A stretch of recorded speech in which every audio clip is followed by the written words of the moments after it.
Hey guys, Professor Bill, Comic Book University, and Batman the Merciless one-shot. Okay, let's get into this.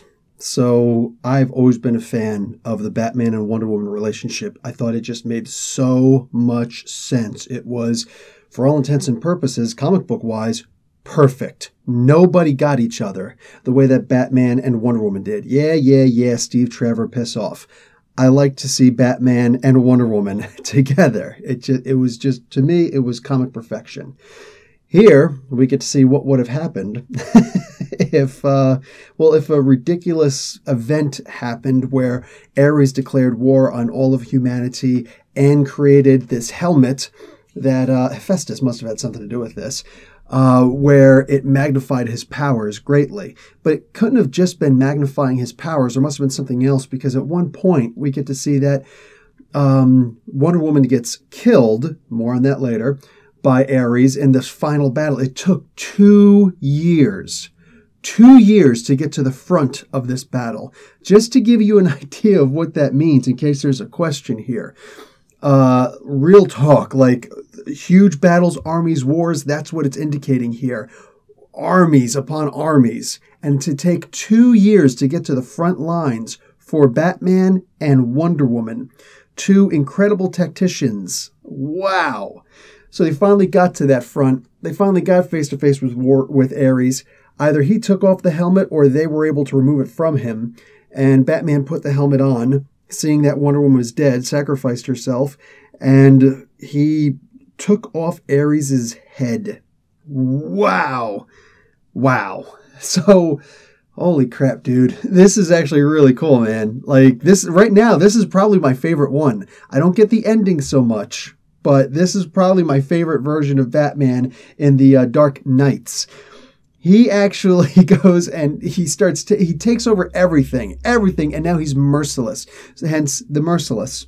This is the Ares / Wonder Woman version of Batman, and just everything gets eradicated. Now, the Batman Who Laughs comes along, tells him about Barbados.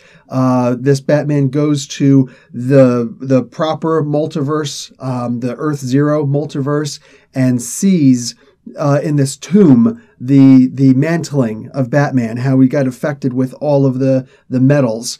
He was imbibed with all the metals, essentially. And bang, just wow. He comments on how he had too much mercy, and this can't be the case, and Wonder Woman would have had mercy.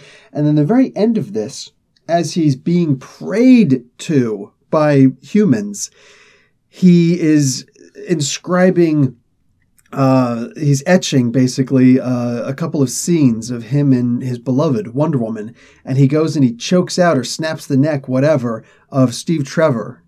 And like, wow, that's, talk about vindictive, dude. You don't hate your ex's ex like that. So anyway, he basically kills Steve Trevor. And then he takes off the helmet so he can see his face. We see that Batman is really old at this point. So there was a really long time period in between here. I know this is really weird, but I'm in love with this. When Batman put on the helmet, he had his regular black hair. Now, when he takes off the helmet, his hair is a lot longer and it's pure white, and he's got a thick beard. So that would take at least a year to get to that level. Man. So in the end, what happens? Batman reveals that Wonder Woman was only stunned by that attack. Really? Batman didn't think to check the pulse? That's like the only thing I found wrong with this. He didn't think to check her pulse or something like that. Well, does Clay even have a pulse? You'd figure Batman would think of something like that. Anyway, so look, check it out. Wonder Woman was stunned. She woke up a little bit. This is way back in the day, back when he thought that she died.